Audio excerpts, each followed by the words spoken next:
So, if you weren't able to make it to the class, I'm recording a separate video just quickly going over the presentation on color magic. I am going to be doing a full series of these, of basic magics and other like little witchy tips and other things like that. Everything is available after, I teach it. I'd prefer to be able to start recording lives at some point and doing these things, but my Wi-Fi is a little broken here lately. So, color magic. What it is, color magic is using the color spectrum and the intention of each color to invoke its magical response, says witch and art advisor Sarah Potter. Within my own experience, it is a base magic for all users. I've yet to see a culture that doesn't, in some shape or form, use colors to invoke a certain quality, to either place an individual or item.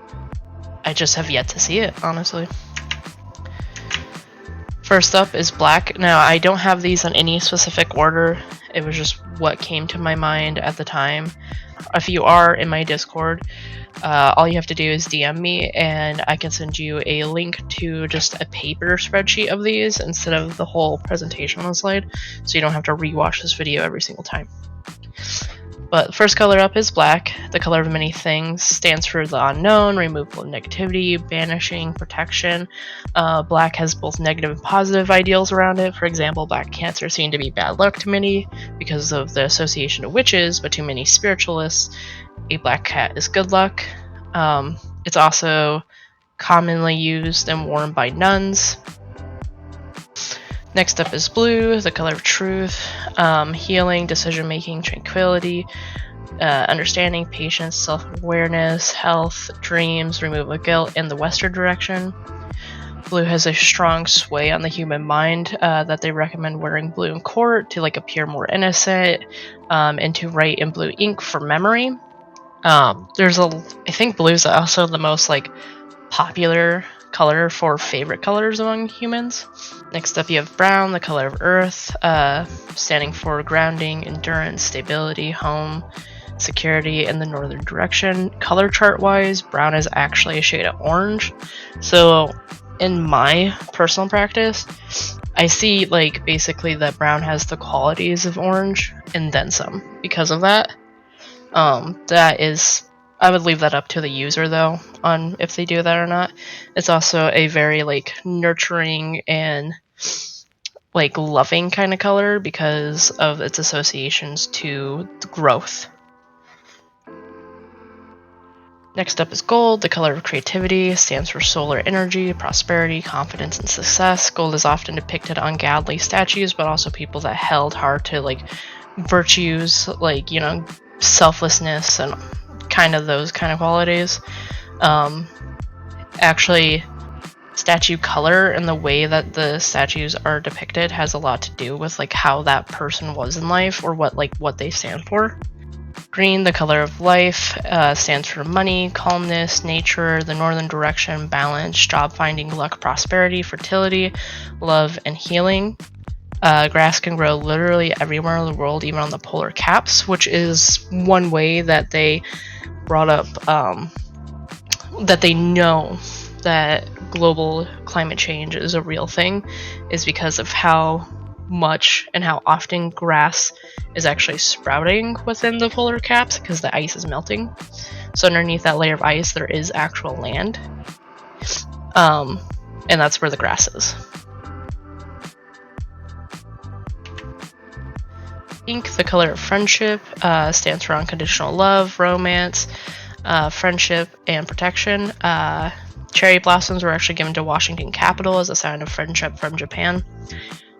It's a very, the reason why it's a protective color is because of the whole unconditional love standpoint, that you would do anything for someone you love unconditionally, and the pink, really just embodies that. So if you're trying to go for,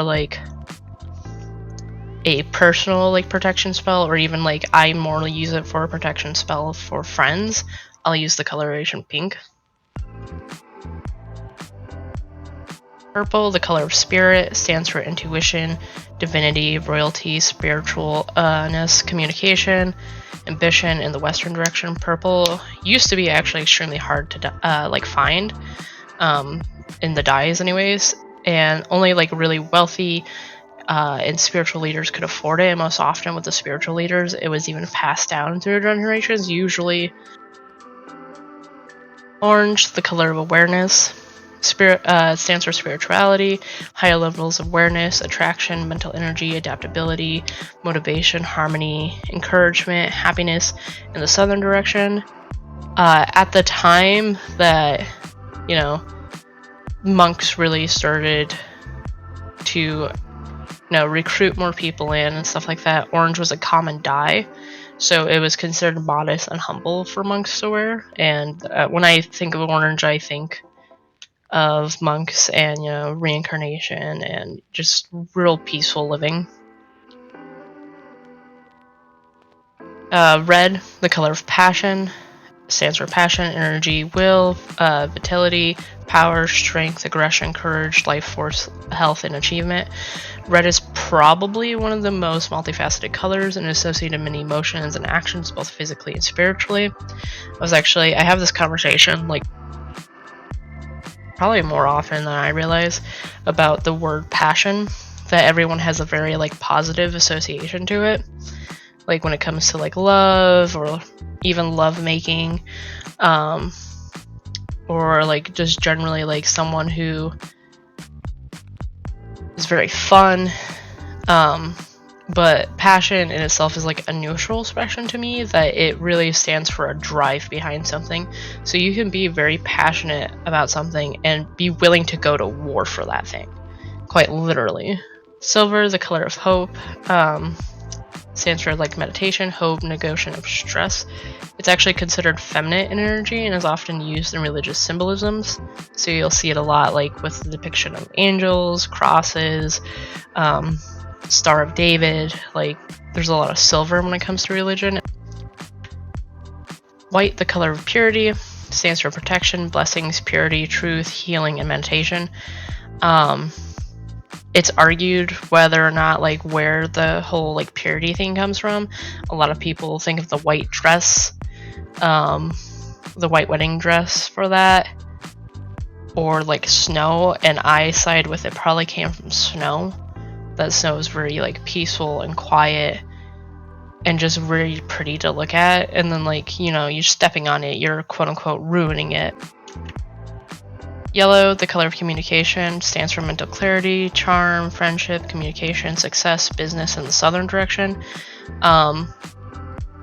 Yellow pigmented paints were the first like pigment used in cave paintings, which was a common form of communication back in the day. One of the earliest forms of communication that we even look to now still at. It also like has some like commoncy with gold, especially since gold is often seen as like more of a metallic yellow. And now we're going to get into how to use color magic. One of the first ways I learned was candles. You can use candles like carving in sigils, or as like basically an add-on to a spell for whatever reason. You can also just light the candle for like its specific symbolisms. Thread can be used as bracelets of protection or friendship. Like back in the day, friendship bracelets actually used to be a really big deal, and the colors that you use in them were very important. Knowing what colors stand for can also help you determine like what crystals can be used for their metaphysical properties. You can also include it into your makeup and your fashion. Like I've mentioned earlier, monks, nuns, and other spiritual leaders wear colors for meanings. So if you want to wear black and like feel protected, or even doing your makeup with certain like eyeshadow colors or lipsticks, brings up like a whole new feeling and emotion in someone. Paints and decor. Decor and presentation of space can influence energy greatly. I have kind of a color theme going on with even my like altars at my spiritual decor, there's a lot of blacks and whites and browns and blues specifically. Mostly black, white, and brown. And that tells you that I do a lot of like protection working, a lot of like balancing working, a lot of stability workings, a lot of like truth workings too. That's why I have a lot of blue going on.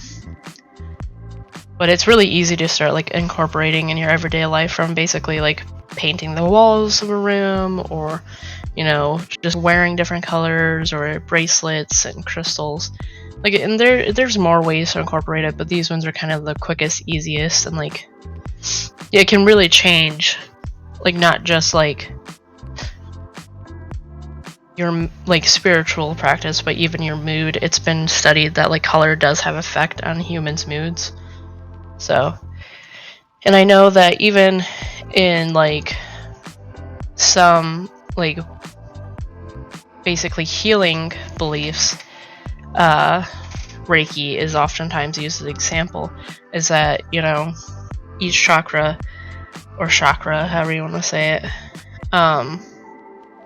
has a different color associated to it. And sometimes working on, like, for example, your throat chakra, which is blue, you should really stick to eating blue things and drinking blue things. And I don't necessarily like think that just ingesting blue is what's really getting to you, but rather you're being more mindful of that color, more mindful of the association to the color, so you start working on it more. It's a little bit more the psychology aspect than the metaphysical aspect, in personal belief. There was also mention in some of the classrooms of basically like how to use it based on your path, like rather it's Norse or like Buddhist or like Hindu, stuff like that. This is why I do really recommend the server for anyone who is of legal age and up. You can really chat with other people a lot more, interact with other people a lot more, get different perspectives on it, and I really love like having even myself the different perspectives brought up. Right now I am looking up the notes. I should have prepared this before the video, but I didn't, like a silly goose.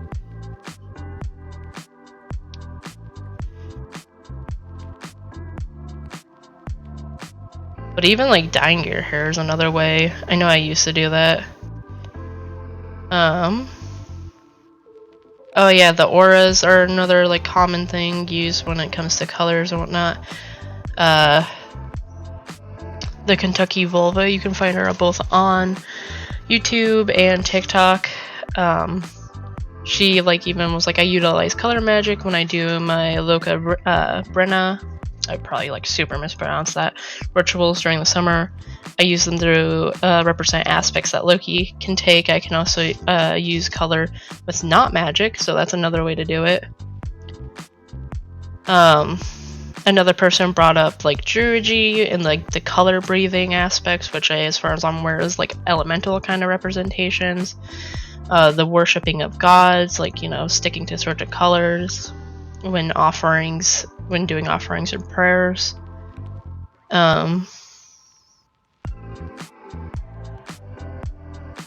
See.